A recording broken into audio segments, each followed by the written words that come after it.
Bonjour, aujourd'hui dans Explorons le patrimoine littéraire, le Grand Cercle vous présente Voyage au centre de la Terre de Jules Verne. Le lendemain, nous avions déjà oublié nos douleurs passées. On déjeuna et l'on but de cette excellente eau ferrugineuse. Je me sentais tout ragaillardi et décidé à aller loin. La marche fut reprise à 8 heures du matin. Le couloir de granit se contournant en sinueux détours présentait des coudes inattendus et affectait l'imbroglio d'un labyrinthe. Mais en somme, sa direction principale était toujours le sud-est. Mon oncle ne cessait de consulter avec le plus grand soin sa boussole pour se rendre compte du chemin parcouru. Le ruisseau coulait sans précipitation en murmurant sous nos pieds. Je le comparais à quelques génies familiers qui nous guidaient à travers la terre, et de la main je caressais la tiède naïade dont les chants accompagnaient nos pas.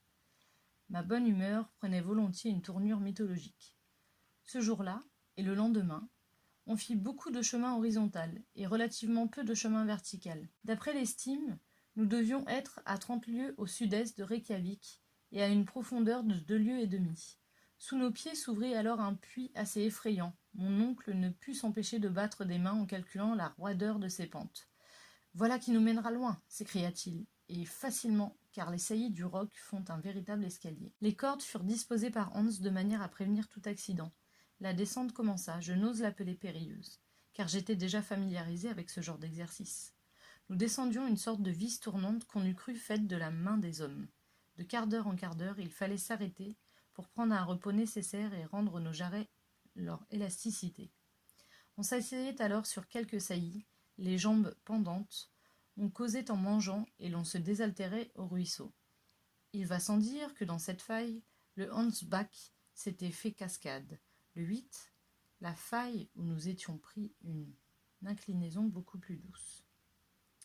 Le chemin devint alors aisé et d'une parfaite monotonie. Le 15, nous étions à 7 lieues sous terre et à 50 lieues environ de Sneffels. Bien que nous fussions un peu fatigués, nos santés se maintenaient dans un état rassurant et la pharmacie du voyage était encore intacte. Mon oncle notait heure par heure les indications de la boussole, du chronomètre, du manomètre et du thermomètre. Lorsqu'il m'apprit que nous étions à une distance horizontale de 50 lieues, je ne pus retenir une exclamation. Pour découvrir la suite, rendez-vous dans notre librairie Le Grand Cercle à Éragny-sur-Oise.